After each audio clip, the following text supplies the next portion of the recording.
Olá, pessoal, tudo bem? Espero que vocês estejam bem. Estamos aqui conectando agora e isso. E vamos aguardar o pessoal chegar, né? Vamos chegando, vamos chegando. Oi, tio Rafa. Que bom te ter por aqui, meu amigo. Seja bem-vindo. Oi, meu amigo querido, Bahia, na nossa linda Itabira, do Diamante Itabira, né, Jusabe? Seja bem-vinda. Madalena, Poliane Menezes, que bênção, gente. Vamos chegando, vamos certinho.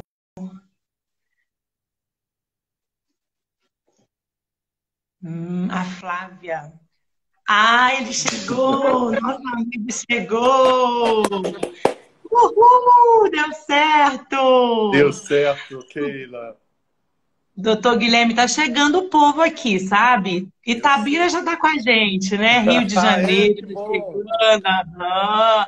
Espírito Santo Colatina tá chegando e o pessoal tá chegando. Como é que você tá, doutor Guilherme? Graças a Deus. Muito feliz, viu, Keila, desse momento aqui. Agradecer o seu convite, né? E nós Oh, estamos muito felizes. maravilhoso ter o senhor com a gente. Apesar do tempo difícil que nós estamos vivendo, né? É um tempo também de preparo, de reflexão. A gente está muito em casa, né? Eu É não sei se verdade, você viu uma postagem minha, que eu brinco, mas é bem real, né? Todo mundo fechou, menos a família. é verdade. E a Então, instituição é a instituição que não fecha, né, doutor não Guilherme? fecha, não fecha. É verdade. E assim, a gente precisa sempre lembrar, e como o senhor sempre diz, né, em todos os cursos que nós já fizemos com o senhor, essa questão de valorizar a família, né, como algo primordial, e as famílias também entenderem, né, quem elas são no meio dessa turbulência de valores, de princípios, a família entender como ela é importante e é o local que deve ser a proteção, né? Que deve estar agindo em proteção. Sim, é É isso mesmo, verdade. Keila. E como é que tá aí em Contagem? Então, assim, aqui tá assim, né? Ainda um pouco de coisa, algumas coisas abertas, tá um pouco assim, complexo ainda a gente dizer, né? Uhum. Mas tá preocupante, doutor Guilherme. Não sei qual é a sua visão quanto a isso, mas a gente se preocupa muito com esse fechamento geral, porque é bem complexo. A situação mesmo, eu falo dos professores, né? Os professores mesmo de educação infantil aqui em Minas estão sofrendo, porque o Simpro, que é deixa eu só pedir o Daniel. Amor, ele está ouvindo a gente, eu estou ouvindo a gente lá do celular dele, lá fora. Ele é ótimo. Dá um abraço E para aí, ele. amor, abaixa o seu celular um pouco aí, que eu tô ouvindo daqui. Ele tá mandando um abraço para você, doutor Guilherme. Repita aí também. Ele tá aqui ali da porta, manda um abraço pra ele. E então a gente aqui está preocupado, o Simpro, que é o sindicato dos professores, ele não entrou em nenhum programa do governo, ele não deixou os professores entrar no programa do governo, porque o governo tem um programa que vai pagar uma parte do salário para que as escolas possam completar o salário. Mas o Simpro está assim, irredutível, e ele não deixa os professores entrar nesse programa. Com isso, a preocupação das escolas da educação infantil fechar é muito grande, né? Então, assim, a gente prefere que tenha um pagamento, mesmo que não seja total, mas pelo menos parcial, e que tenha empregos, do que fechar uma instituição e as crianças não serem assistidas, né? A maioria das escolas particulares não tem condição de arcar com valores se não estiver recebendo a mensalidade dos pais. Então, isso é Sim. uma preocupação muito grande. Então, assim, quando eu fui analisar o perfil da presidente do sindicato, aí a gente percebeu na íntegra que não é uma questão de luta de direitos, é uma questão de luta política. Então Uhum. aí já entra assim, né, tudo aquilo que a gente já conhece de uma ideologia, da luta por uma bandeira, e não está pensando em criança, não está pensando em professor, não está pensando em emprego, só está pensando no que para eles é importante, que é a ideologia política deles. Então, assim, aqui em Minas a situação não está fácil. Isso é grave, né, Keila? Porque isso é um processo que o Brasil vai viver ainda muitos anos, até que nós tenhamos assim um detox político, ideológico, e as pessoas comecem Sim. a agir com base no melhor para elas Isso, com próprias. empatia, né, doutor Não, Guilherme? Com não, empatia. hoje tudo é ideológico ou é Sim. interesse político imediato. É, e quando eu assim, coloquei até no meu Facebook, no meu Instagram, para os professores de Minas irem na página do Simpro e pedir uma justificativa cabível, porque eles colocam que é resistência, que nenhum direito a menos resistência. Olha, se nesse momento que nós estamos vivendo, a gente pode pensar em resistência, a gente tem que pensar no bem do próximo, do nosso bem, e automaticamente no bem geral. Mas isso não está acontecendo. Então, assim, a preocupação é muito maior de ter pessoas desempregadas, sem condição nenhuma. E aí, a situação é muito mais ampla. E aí, essa é a preocupação grandiosa que a gente tem, né? Uhum. Eu acho, viu, Keila, que nós devemos nos mobilizar e você, cada um de nós, né, na sua força, conversando com amigos, imagina essa live, tantas pessoas assistindo. Eu queria até Sim. dar boa noite a todos também, né? É uma honra ter Estão as entrando, pessoas doutor Guilherme, ó, estão entrando, ó, estão do chegando. Brasil Quem todo, está né, Keila? chegando aí, gente, olha que coisa linda. Quem estiver chegando aí, coloca pra gente de onde você é, por favor, coloque seu estado, né? Se você é diretor, se você é professor, se você tem algum trabalho na igreja com criança, em creche, instituições, o que você faz dentro do conceito, do contexto criança e adolescentes. A gente quer conhecer você.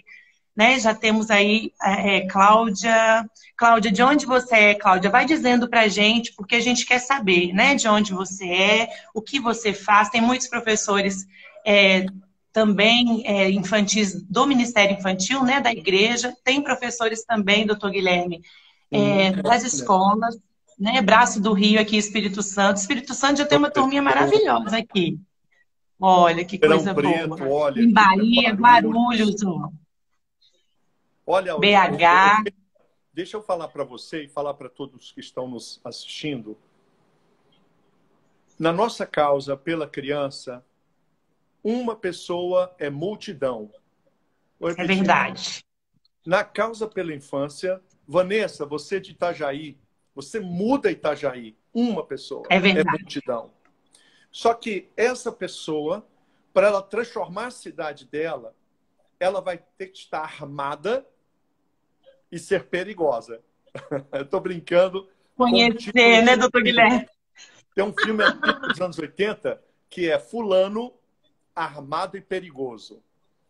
Eita. O cristão, e aí não precisa ser cristão, a pessoa de bem, que queira mudar a história da infância, da educação na sua cidade, Keila, amigos, tem que conhecer as leis. Essa é a palavra. Restaurar a ordem.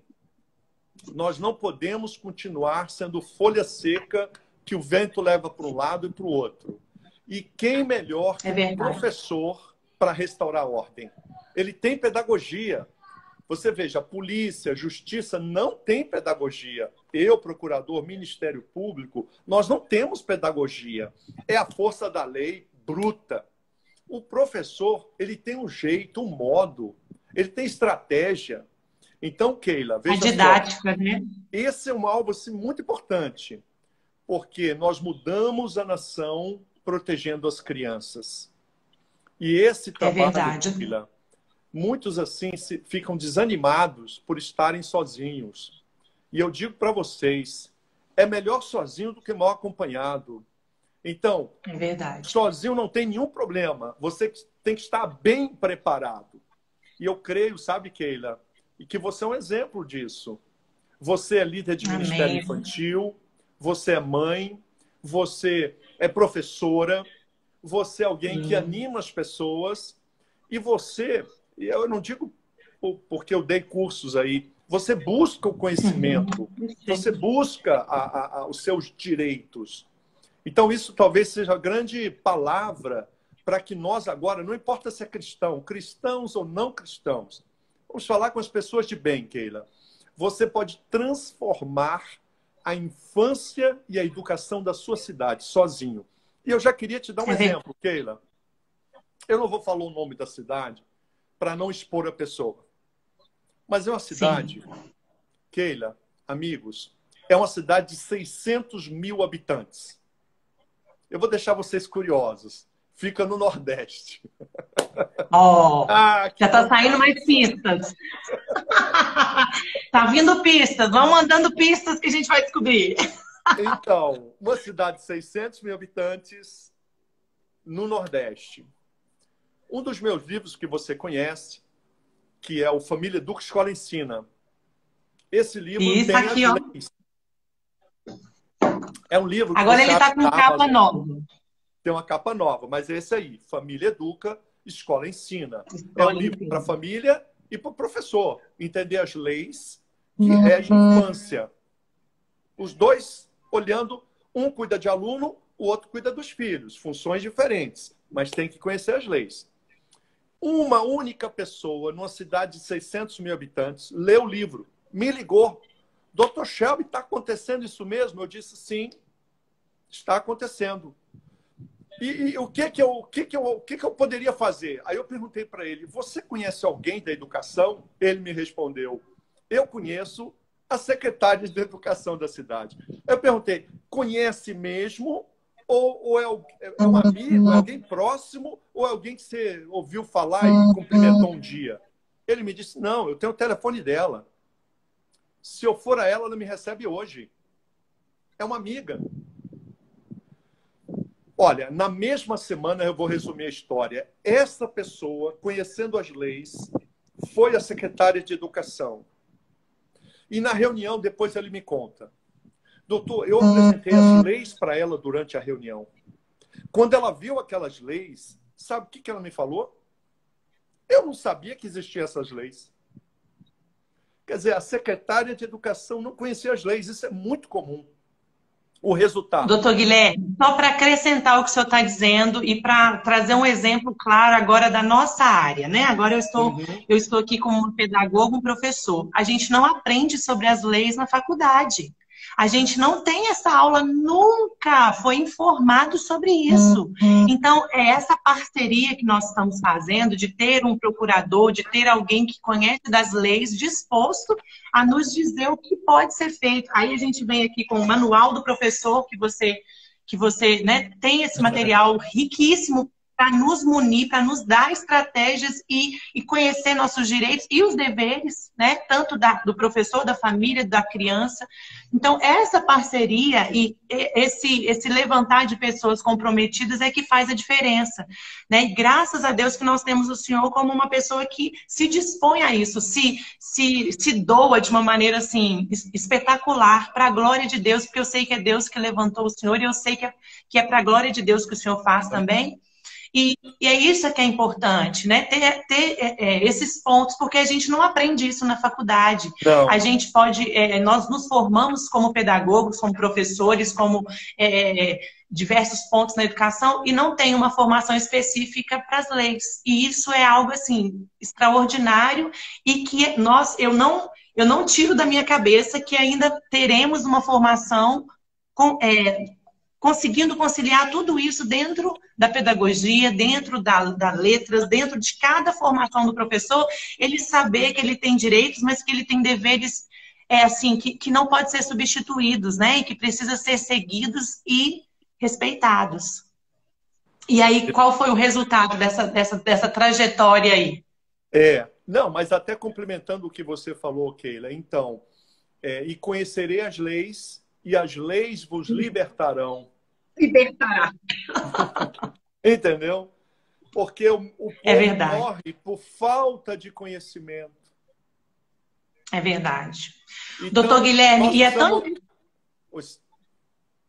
Pode terminar. A ideia, então, fortalecendo o que você está dizendo, não vai dar tempo de fazer o curso na sua cidade. Você que está me vendo aqui, não vai dar tempo de fazer nada. Porque até você fazer um curso aí foram 2, 3 anos. Eu recebo ligação de gente Doutor Guilherme, eu assisti sua palestra 3 anos atrás. Meu Deus, o inimigo avança. Os que querem violar os direitos da criança ocuparam as salas de aula, ocuparam as creches. Sim. E a gente demora 3, 5 anos para acordar. Então, quero dizer o seguinte... É verdade. É com você mesmo, você que está nos assistindo, e aí também comigo, com a Keila, é com cada um de vocês. Busque o conhecimento, as leis que regem a sua função, a defesa da infância, da família, da educação. As leis estão disponíveis, tem o meu material, as leis são acessíveis. O que nós temos que fazer? Buscar esse conhecimento individualmente. Com esse conhecimento, levar às autoridades. E esse foi o caso dessa grande cidade. Um cristão, era um cristão, podia não ser cristão, viu, gente? Não é que era cristão, não. Uma pessoa de bem, não era professor, era um advogado, foi à Secretaria de Educação, mostrou para ela as leis. Ela disse, eu não conhecia essas leis. Ele falou, pois é. Sabe o que ela própria pediu para ele? O senhor não quer treinar os meus gestores da educação para que eles possam escolher melhor os materiais didáticos? O resultado para não burlar, né, o direito da criança. Essa pessoa sozinha mudou a história de uma cidade de 600 mil habitantes. Por quê? Quando você conhece as leis, você ganha autoridade. Quando você conhece as leis, você age com segurança, Keila. Você não fica olhando para baixo. Você não é mais amedrontado por qualquer fala. Você sabe do que você está fazendo, sabe dos fundamentos. Então, esse única pessoa treinou os gestores da educação. Você sabe o que eles fizeram? Os gestores, eram 40, que foram treinados por essa pessoa. Eles fizeram um limpa nos materiais didáticos da cidade. 29 títulos foram excluídos. Por quê? Ótimo. Agora, o fundamento, Keila, é tão importante quanto a boa decisão. Se você toma boas decisões e não dá os fundamentos, é como uma árvore que não tem raiz. Ela é facilmente, o vento arranca ela. A raiz são os bons fundamentos. Isso serve para pais e mães, quando dá orientação para os filhos. Se você dá uma boa orientação, não pode ir nesse lugar, não pode mesmo. Mas se você nos dá os motivos, o menino não se sente convencido. Da mesma forma Doutor na escola, Keila. Sim, e é tão importante o que o senhor está dizendo, para a gente olhar todos os âmbitos. Essa família mesmo que não consegue dialogar com o filho, tratar o filho dentro da pessoa que o filho é, para ouvir, né, para deixá-lo falar e para explicar para ele por que não, o que vai acontecer lá, ter esse diálogo, né, doutor Guilherme, dentro de casa, para a casa ser esse lugar de proteção, para o filho não precisar ir para longe, achar um local onde vai ser ouvido, onde vai poder falar, onde vai poder ouvir, mas que possa ser dentro de casa esse local de ser ouvido, de poder falar. Mas, pai, eu queria que fosse assim, mas eu não estou entendendo esse ponto. A gente tem no lar esse lugar de proteção mesmo, em questão de ouvir, porque os meninos precisam ser ouvidos. Nós estamos vivendo um tempo que se o filho não conseguir em casa ter esse lugar de ser ouvido, ele vai para outro lugar para ser ouvido, porque ele precisa ser ouvido. Todo ser humano, né, doutor Guilherme? Então, é até conhecer o direito da criança e do adolescente também, como o ECA nos mostra, que ele é uma pessoa, né? Nós estamos agindo com crianças e adolescentes que são pessoas que merecem e devem ser ouvidas. Para que assim a gente consiga o quê? Protegê-los, porque nós sabemos, né? Você, mais que eu, assim, muito mais que eu, na questão da prevenção de abusos e maus tratos. Como que nós vamos romper isso? Dando voz à criança e ao adolescente. Então, se ele não consegue ser ouvido dentro de casa, ele vai contar o quê? Né? Como ele vai conseguir falar se ele não está conseguindo ser ouvido? Então, esse ponto aí, agora a gente fala muito amplo para as famílias. Você, pai, você, professor, você que está nos ouvindo, fique atento ao seu filho, ouça, fique atento ao que ele está falando, dá atenção para os sentimentos dele, o que ele está falando através do choro, da pirraça, às vezes da desobediência, da rebeldia. Exato. A gente precisa ter atenção, né, doutor Guilherme? E isso é algo que às vezes fica perdido e a gente tá dando murro em ponta de faca. E a gente precisa entender que se a gente ouve eles, não vai ter professor que está levando ideologia, não vai ter amigo na rua que vai conseguir tirar aquilo que a gente colocou com amor, com respeito, né, com carinho. Então, esse ponto aí que o senhor coloca, do pai falar e explicar ao filho o porquê é muito importante. Porque assim a gente vai quebrar diversos prejuízos que nós estamos vendo diante de tantos casos que chegam para ser solucionado, de pais que não conseguiram ouvir os filhos. Agora, Keila, para isso acontecer, nós vamos precisar de um avivamento nas famílias. É verdade. Um avivamento nas mulheres, nas mães, um avivamento nos pais, sabe? Porque precisamos inundar a família com a espiritualidade e a relevância dos templos. Agora eu falo com os cristãos. E eu sempre uso o que você fala, eu sempre uso a sua fala. Quando você diz assim, é espiritual, gente, eu amei essa frase, assim, a gente pediu autorização para usá-la e eu sempre te dou os créditos dela, tá? Porque é muito espiritual, né? E eu sempre, quando eu vou falar sobre sexualidade, falar para os pais que é preciso conversar sobre isso, eu sempre falo, olha, lembra da fala do meu amigo, meu mentor, Dr. Guilherme Shelby? Pensa que quando você está ensinando para o seu filho que ele é diferente da menina, que tem partes íntimas, que precisa ser cuidado, você está fazendo algo tão espiritual quanto se você estivesse lá na igreja orando a Deus e clamando, e Deus vai com você. Amém. Olha, eu fiquei emocionado, tá? Ó, aqui, ó. Meu amigo, você vai comigo por onde eu ando. Olha, se tem uma coisa que você quer me agradar, é você falar assim, olha, você me chamando pelo meu nome, Shelby, Guilherme, né? Eu peguei uma coisa que você escreveu e aquilo gerou alguma coisa boa para alguém, sabe? Então, claro. Então, você está fazendo o que eu mais, assim, o que eu mais gosto de receber das pessoas é, Guilherme, você foi útil na minha vida. Sem dúvida, doutor. Sem dúvida. E olha, tem um monte de gente mandando abraço para o senhor. Ó, o Daniel, sou seu fã, meu irmão. Jevita Coutinho, não sei de onde ela é, ela está dizendo, eu não os conhecia, estou radiante em poder conhecê-los, estou muito feliz em saber que não estou só. Você não está só, Jevita, nós estamos com você. Obrigado. Ela colocou, pedi uma resposta de Deus hoje e essa palavra veio forte ao meu coração. Um sozinho pode mudar tudo. Olha aí, doutor Guilherme, olha aí, Deus falando, de maneira simples, né? Seja um defensor da vida. Pode falar, doutor Guilherme. Deixa eu dizer para você, o Brasil está esperando de Brasília o que ele tem que fazer na sua cidade. Então, deixa Brasília em paz, pessoal. Quer ajudar alguém de Brasília? Começa a conquistar as creches, escolas da sua cidade, falar com os professores, cuidar dos professores. Os professores estão todos aí angustiados. Liga para o professor, liga para o professor do seu filho. Eu liguei semana passada. Ela ficou tão feliz. Gente, vamos cuidar de gente. Então, o professor que recebe uma ligação, sabe o que eu não vou nem assim falar muito, porque, né, para não... Ela disse assim, não, eu precisava tanto ouvir sua opinião sobre assuntos, porque a gente está perdido. Então, veja só, o que eu quero dizer para vocês.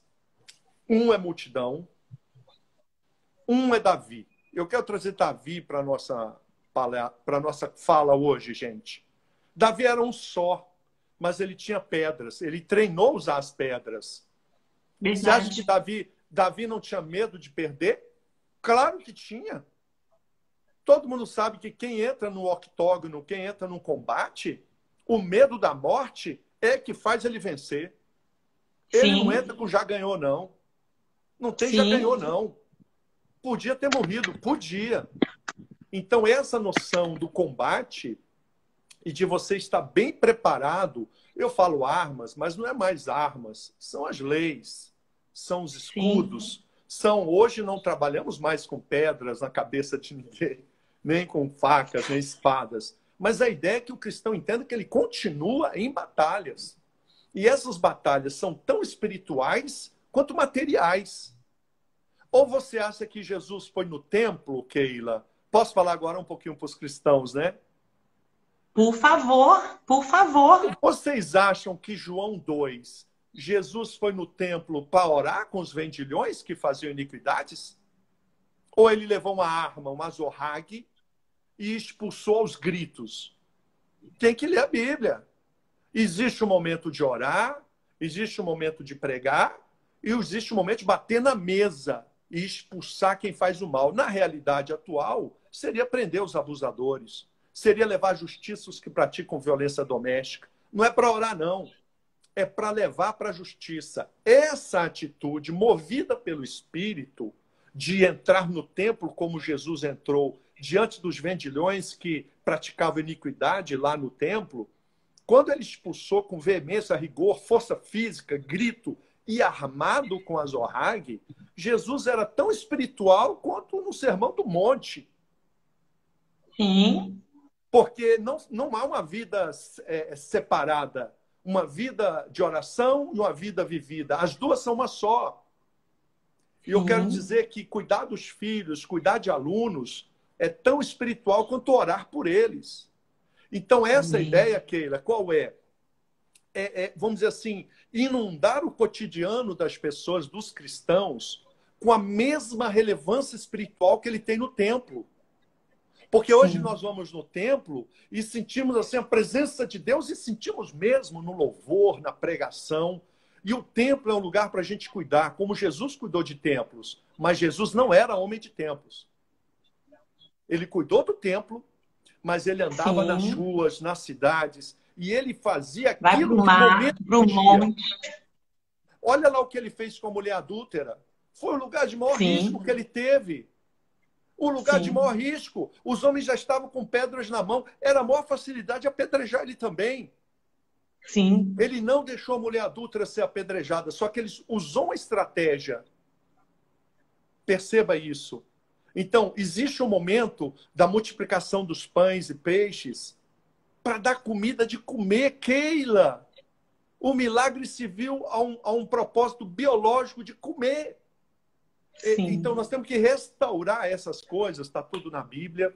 Gerações anteriores à nossa fizeram isso. Eu acho que a gente pode fazer isso, mas nós vamos ter que, um a um. Eu espero que você não se sinta desestimulado agora. Mas o seu coração ardeu pela segunda-feira, pelas escolas.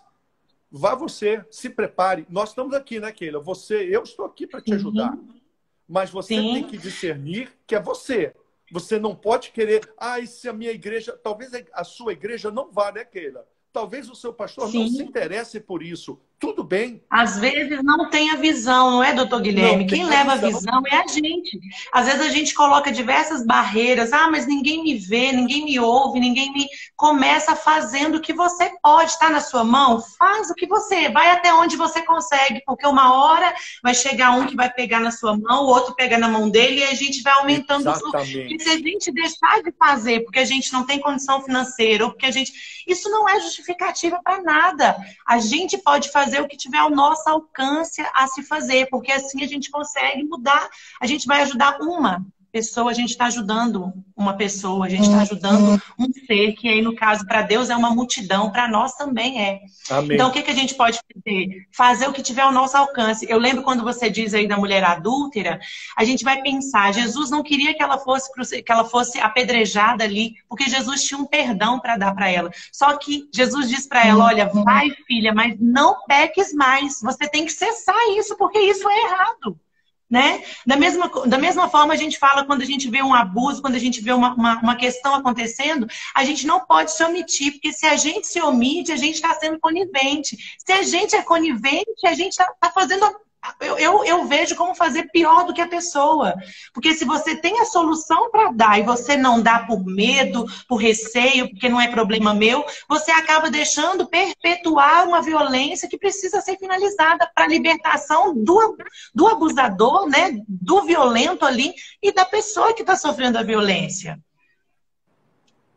Keila, perfeito. Deixa eu trazer uma outra memória para nós. Eu vou falar de novo com os cristãos.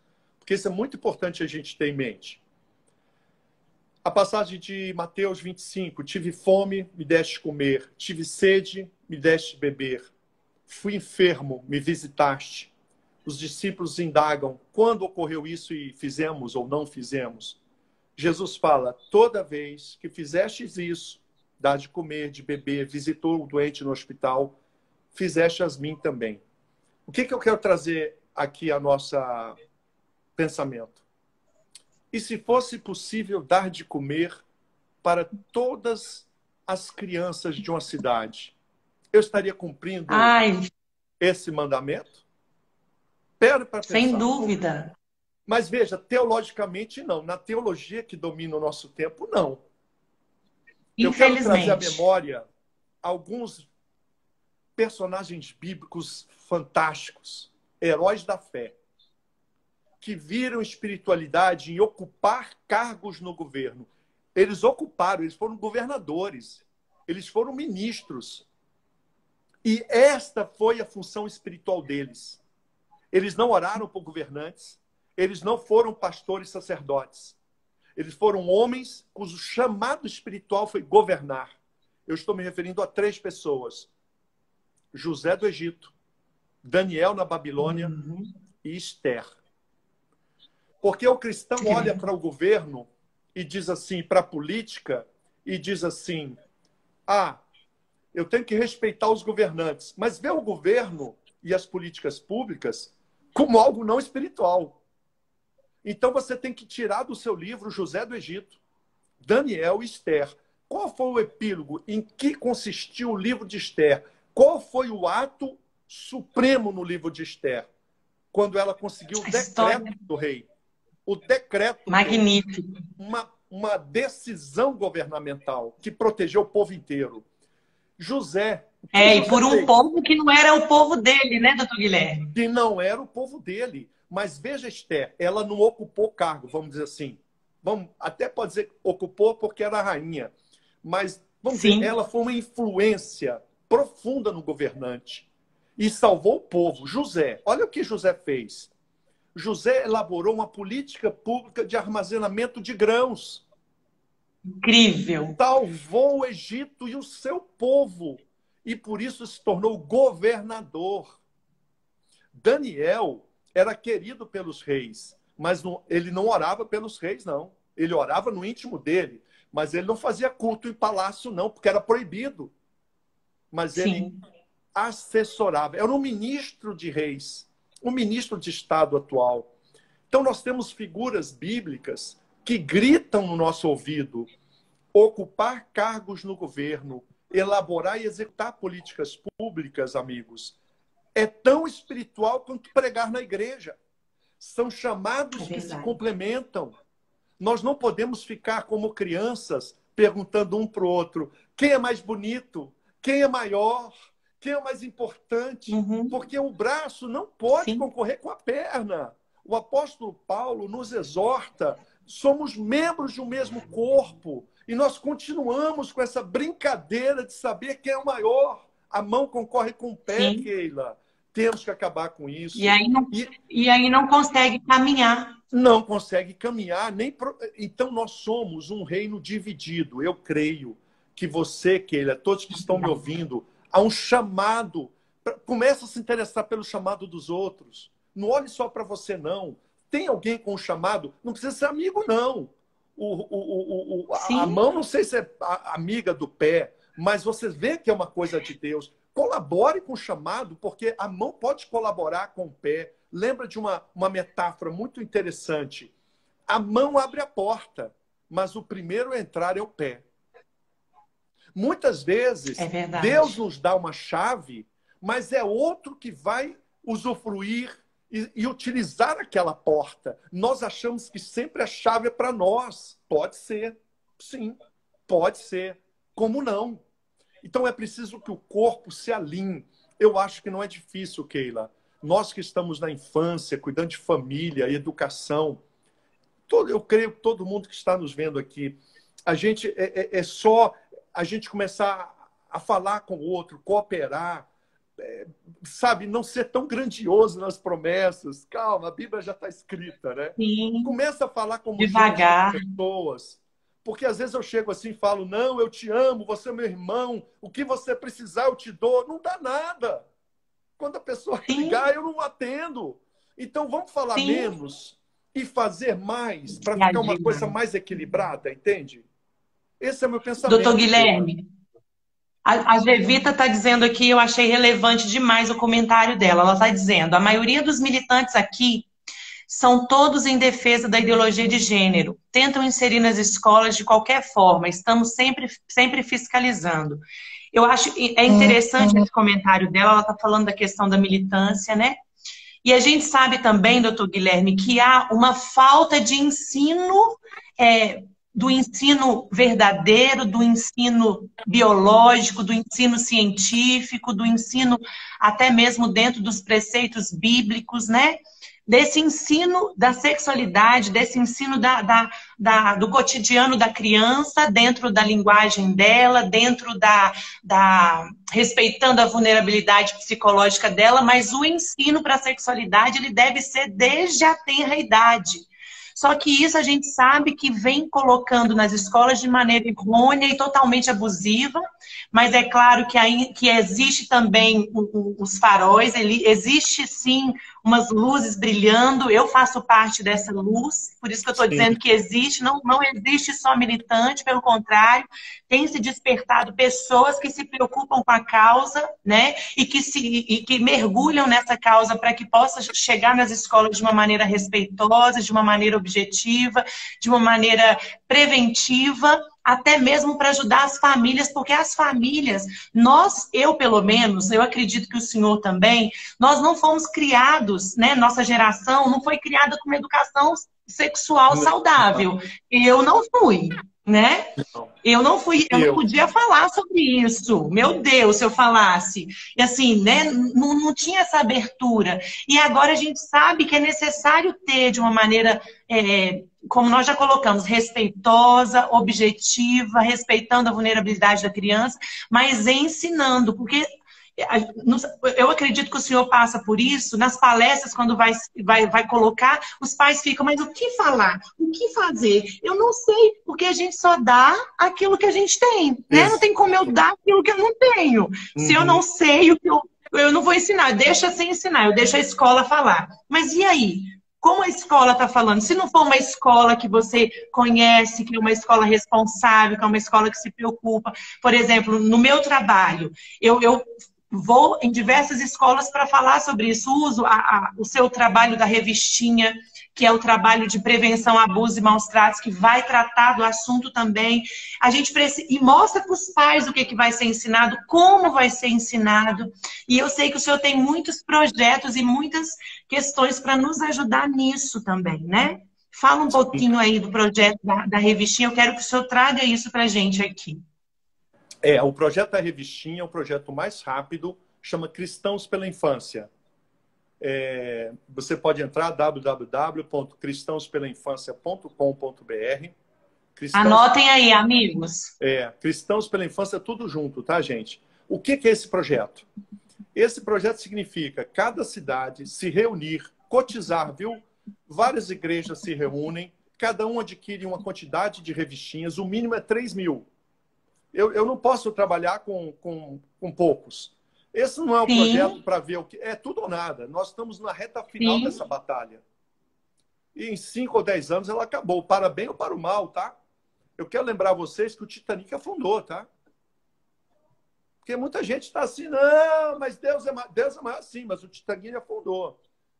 E muita gente que pereceu lá, pereceu, e a gente sabe que a Bíblia contempla isso, pessoas que morreram porque foram omissos, negligentes ou foram incautos. O que eu quero dizer com vocês é que o Cristãos pela Infância, ele objetiva ativar os líderes de ministério infantil e família, professores cristãos. Então, a aquisição da revista pelas cidades ou igrejas maiores, porque esse percentual de 3.000 é para dar um sinal para mim que a pessoa vai fazer alguma coisa. Cada revista é R$1. Sim, Então, 3.000 sim. revistinhas, R$3.000. Mas veja, a ideia, né, Keila, é que quem adquire recebe as 3.000 revistinhas, ponto, está tudo incluído, o transporte, etc. Uhum. E a ideia é que as igrejas, escolas podem adquirir também, ela repasse para as famílias pelo mesmo R$ 1. Comprou por 1, vende por 1. Aí não vai ter despesa. Bom, adquirindo as 3.000 revistinhas, o que eu vou fazer? Eu vou pedir para essas igrejas indicarem os líderes que vão ser treinados. Eu vou enviar treinamentos, vídeo e textos, e vamos treinar essas lideranças de infantil, lideranças de ministério de família e os professores cristãos interessados. Com o treinamento, eles vão poder usar a revistinha como instrumento de alcançar as escolas, as creches, as famílias da igreja que têm filhos. E a revistinha vai ser... E ela consiste em quê? São histórias pedagógicas que se dirigem à família e às crianças. Então, é um material que vai ser usado para treinar os pais e também para orientar as crianças. Por isso, o treinamento que eu tenho que dar para os ministérios infantis, Ministério de Família e professores cristãos é para que eles possam ter segurança ao falar do tema. E isso eu faço à distância, né, Keila? Você sabe que a Gláucia, lá de Campina Grande, eu não sei se ela está conosco. A Gláucia, ela colocou aqui. Ela está aqui conosco? Tá, acho que sim. Tem uma Gláucia aqui falando, nós vamos fazer aqui. Então, de Campina Grande. Professora Gláucia Leal. Isso, em Campina Grande já adquiriu, só que eles adquiriram 20.000 revistinhas. E glória a Deus! 200 líderes de ministério infantil e professores. Então, esses 200, eu vou lá, porque se adquire maiores quantidades, Keila, eu vou na cidade treinar, sem nenhum custo. Olha, tá vendo? Não tem passagem aérea, não tem palestra, não. Eu só quero essa mobilização de uma cidade, das cidades, para a gente ir lá, mas tem que mobilizar.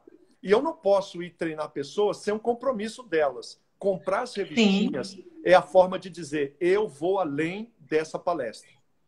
Agora veja, Keila. Veja só, Keila. Esse alvo também é de evangelismo. Porque essa revistinha, você pode ir em escolas públicas ou particulares. Você pode levar para um pai que não é cristão. Você não quer vir na minha igreja receber uma formação sobre como proteger seu filho? Esse treinamento já não serei eu que vou dar.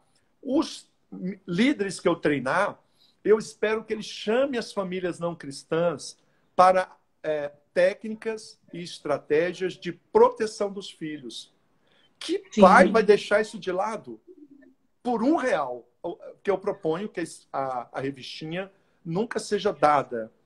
As igrejas que adquirirem, é R$ 1, gente. É R$ 1. É assim, até mendigo de rua. Nós fizemos um teste aqui em Brasília. Mendigo de rua que tinha família. Uma pessoa muito pobre deu R$ 1 pela revistinha. Porque nós fizemos uma ação, né, de rua. E ele, embora mendigo, amava os filhos. Quando os meninos que estavam vendendo falou do objetivo da revistinha, ele deu R$ 1 para os meninos. Ele tinha mais de um filho, mas comprou uma revistinha. Então, isso aí é viável. O que nós queremos? Transformar a cidade. E esse projeto é rápido, Keila. Olha, em 3 meses, você inunda a cidade de proteção. Porque para preparar os instrutores, Keila, é 15 dias. 15 dias eu preparo os instrutores. Eu mando os textos à distância. Se tiver que dar a palestra, aí não é que eu não queira. É que já é uma coisa que já vai envolver mobilização. Eu treino à distância, não precisa comprar 20.000. Se comprar 5.000, 3.000, eu vou treinar à distância esses instrutores. Agora, é algo assim que veio de Deus, né, doutor Guilherme, para ajudar você, professor que está aqui com a gente, professor que está aqui junto conosco aqui, diretor, vereador, tem pessoas aqui que falaram que estão se candidatando também a vereador do seu município. Bom. Você que se preocupa com a infância, vamos mobilizar. E às vezes você, não, mas eu não conheço muita gente, eu não tenho... Olha, não há limite. Eu trouxe o doutor Guilherme aqui em Contagem, assim, pela fé. E eu disse, Deus, eu preciso. E ainda precisa fazer muita coisa em Contagem, mas é muita coisa. Mas eu não desisto. E você também não pode desistir. O que você... Olha só, agora com a revistinha, você vai ajudar as famílias a se capacitarem num tema que nós sabemos que não foi real na infância deles, né? Na adolescência deles, então precisam de capacitação, com uma pessoa que tem essa formação para capacitar, para ajudar, está aí disposto, disponível para a gente. Você é um presente de Deus. Amém, viu, Keila? E agora eu quero dizer para vocês, e principalmente para a igreja e escolas, saiam dos eventos, saiam de eventos, comecem a executar projetos. O evento pode fazer parte de um projeto. O que significa um projeto? O projeto significa que você não vai lançar sementes a esmo. Você vai lançar sementes e cuidar delas. Então, quando eu vou numa cidade, doutor Shelby, o senhor vem aqui, eu até desanimo da palestra, porque ninguém vai cuidar daquilo, é uma palavra lançada e ficou para trás. Eu sei que muita gente é útil, mas é uma coisa que você não sabe nem o que é. Quando você faz um projeto, gente, se torna algo que você afere. O Cristãos pela Infância é um projeto que permite você, treinar os instrutores, 2, inundar a cidade com treinamento para as famílias, para as escolas, para as creches, as famílias da igreja, as crianças e adolescentes. E depois disso nós vamos continuar. Esse projeto é anual. O que a gente quer? Ano que vem, vamos falar como investigar crianças? Vamos treinar os professores. Então, esses instrutores que a gente forma com as revistinhas, eu espero que eles cuidem de outros instrutores. E que o projeto ganhe asas. Agora, é muito importante, né, Keila? Que não seja algo que a gente tenha assim como um evento que a gente quer fazer. Eu sei, com muito amor. Todos os eventos que eu vou, eu sei que as pessoas têm amor. Mas aquilo não cria raízes. E a gente quer transformar a igreja em uma grande escola. Cada igreja também vai ser conhecida como lugar de ensino, proteção da criança, proteção da mulher. Isso aí. É esse o A gente lembra da história de Joás, né, doutor Guilherme? Aqui temos muitos comentários, eu concordo, eu tô junto, eu tô com vocês, tem muita gente falando isso aqui. E a gente vai lembrar de Joás quando Joseba e Joiada pegou ele, mesmo com a avó querendo matar, escondeu ele no templo, e ali ele foi protegido, né, doutor Guilherme? E nós cremos que tempos melhores virão e nós vamos conseguir aumentar a rede de proteção mesmo com as famílias, atentos, não só criticando, como o senhor disse, criticando o governo, criticando as escolas, não. É a gente dizendo qual é o meu papel, é olhar para dentro da gente e falar, olha, o meu papel é fazer a diferença, não importa se A, B, C, D não está fazendo, eu quero fazer, então eu vou fazer a minha parte. E a gente pensando assim, a gente vai ter Joás protegidos e reis e rainhas levantando com valorização da família, com valorização da proteção, com uma nova visão de empatia, de amor, de tolerância, de respeito, porque não vão ser abusados, porque serão pessoas que vão estar sendo cuidadas por protetores, que precisam de amor, de afeto, de respeito, não é, doutor Guilherme? Amém. Keila, eu queria deixar aqui um fundamento muito relevante. Eu te falei do livro A Igreja da Segunda-feira? Falou. Então, eu queria deixar essa... É um livro, custa R$15, gente. Não é porque... Tá na Amazon. Ô, Daniel, paz, meu irmão. Ei, meu amigo, tudo bem? Agora é um prazer te ouvir, viu? Prazer. Amém. Um abraço, meu amigo. Um abraço, querido. Graças a Deus. Porque há um problema teológico, Keila, amigos. O problema teológico é exatamente que quando a gente vai cuidar de criança, não tem Moisés no alto do monte. Os Josués, que vão para o campo de batalha, que são as creches, escolas, assistentes sociais no CREAS, no CRAS, Conselho Tutelar, os policiais militares. Quando eles saem do templo para segunda-feira, Moisés vira as costas, vai fazer outras coisas. A palavra diz que Moisés intercedia, Êxodo 17. Moisés intercedia por Josué no campo de batalha. Então nós temos que restaurar a intercessão de Moisés para Josué. Porque Josué do nosso tempo são os professores, assistentes sociais, advogados, Sim. policiais, pais e mães com filho na escola. Nós estamos vendo, os amalequitas ocuparam as escolas e creches.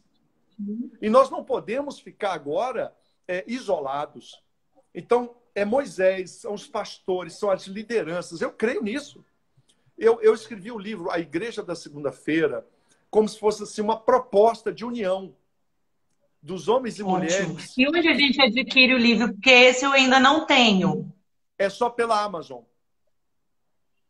Pela Amazon. A gente entra no link. Eu vou colocar, então, o link.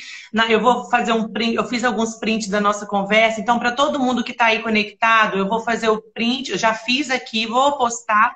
E a gente coloca o link para que vocês que estão perguntando, a Jusab de Itabira tá, eu quero o livro. E aí a gente vai colocar, Itabira está aqui com a gente, e aí a gente vai colocar no nosso Facebook lá para vocês entrarem e adquirir o livro. Eu já tenho Chapecó, no Santa Catarina. Ribeirão Preto está ativadíssimo com a Igreja da Segunda-feira. E é engraçado que esse livro surgiu porque eu lendo... Quem me inspirou foi um grande autor, historiador ateu. O Geoffrey Blenheim, estudando a história do início da nossa era, entre os séculos 100 e 200, o Geoffrey Blenheim, ele escreve um livro assim, como se fosse um pentecostal.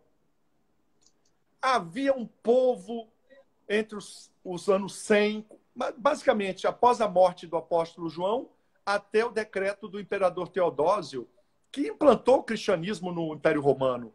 Nesse período em que a igreja cristã foi perseguida pelos imperadores romanos, é esse período que esse historiador diz que houve um povo extraordinário, que ao contrário daqueles povos do Oriente Médio, que não tinham nenhuma atenção com enfermos, com idosos, apareceu um povo novo naquele tempo.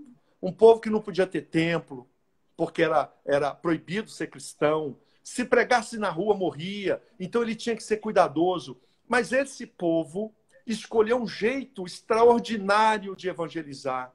O amor ao próximo. Tá vendo? A empatia. Não, ele cuidava dos doentes, Keila. Meu Deus. Não é palavra, não. Os documentos históricos, esse historiador diz, naquele tempo houve muitas, guarde esse nome, epidemias.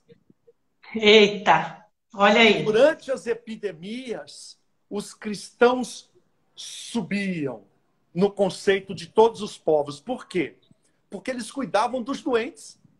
Eles praticavam Tiago 1:27, Mateus 25. Eles amavam sem pregar. Esse amor ao próximo foi um instrumento que aí o historiador conclui assim, certamente a ação dos cristãos, e ele diz, especialmente as mulheres, de cuidar dos enfermos como ninguém fazia, foi um fator decisivo para a expansão do cristianismo naquele tempo. Eu estou falando de uma igreja que já fez isso. O que eu falo no livro A Igreja de Segunda-feira é restaurar o que os nossos irmãos já fizeram, mas nós nos perdemos. E eu quero dizer para vocês que está tudo alinhado. Por que eu estou falando desse livro? Porque eu não consigo ver nenhuma transformação duradoura nesta ação de cuidar de crianças, famílias e escolas, se não houver um avivamento e uma reforma. O avivamento tem que ser nos templos e nas cidades, mas a reforma é nos templos, é nas igrejas. Mas não uma reforma para o mal de ninguém, não é isso. Para a gente entender que a gente precisa unir aqueles que oram, que pregam, que é o nosso fundamento, né, Keila? Com os que dão aula na escola. Essa reforma dentro da gente, né, doutor Guilherme? Porque aí a gente hoje, com a pandemia, a gente vê que a igreja não é lá, a igreja é aqui, ó, tá aqui, eu e você, né? Aqui dentro desse templo aqui, ó, dentro de mim e de você, dentro de nós, cada um que tá aqui, ó, cada um de nós que estamos aqui, é dentro da gente essa mudança de dizer nós Amém. podemos e fazemos parte da mudança. Não é para o outro, é para mim. A resposta é nossa, né? Amém, Keila. Esse é o objetivo. Essa restauração, vocês vão ficar assim impressionados, porque o livro tem mais de 100 passagens bíblicas. É Bíblia. É Bíblia. Já está lá.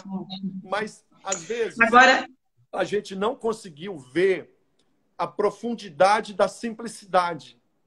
É assim, eu vou dizer uma coisa para vocês. Vocês vão ficar... É uma passagem do livro que é muito interessante. Diz assim: as pedras de Davi eram pedras mesmo. É só isso. O que eu estou dizendo? A nossa teologia consegue coisas magníficas. Uma delas é transformar as pedras de Davi em... Uma era a pedra da justiça, a outra era a pedra da compaixão, a outra... Não. As pedras de Davi eram pedras, eram armas. Ele teve que quebrar a cabeça do gigante. Foi literal. Essa não é uma história hipotética, não é alegórico, como os gregos amavam interpretar Homero. Não é alegoria. Davi enfrentou literal, Golias. Né? Ele enfrentou mesmo. O que nós estamos perdendo na nossa geração é essa visão de que é real. O real é espiritual. Ou seja, nós precisamos ter armas. Os pais que estão nos vendo aqui dizendo: nossa, que absurdo estão fazendo na escola, eles estão erotizando as crianças, eles estão fazendo isso e aquilo, ideologia de gênero. Escute bem. Essa guerra não é de declarações. As armas são jurídicas e culturais. Jurídicas. O inimigo foge com armas jurídicas. Ele não foge com proclamações. Ele não vai fugir com cultos. Ele não vai fugir. Golias não vai cair com uma mão estendida, não. Golias vai cair com pedras. Só que a nossa teologia colocou nas declarações do domingo todo o poder. Não. É poderoso, é a base, é o fundamento. Mas quando Davi foi enfrentar Golias, ele não tinha rolos da palavra na mão. Ele não se ajoelhou para Golias. Davi levantou a sua funda, ele foi vibrando, corajoso, com as armas daquele combate. E aí eu quero fazer, Keila, uma transição. Armas do combate de Davi eram pedras. Doutor Guilherme, só para lembrar, nós estamos com 20 segundos dessa live. Nós vamos acabar essa e iniciar outra para a gente concluir da maneira que tem que ser concluída. Então, vai cair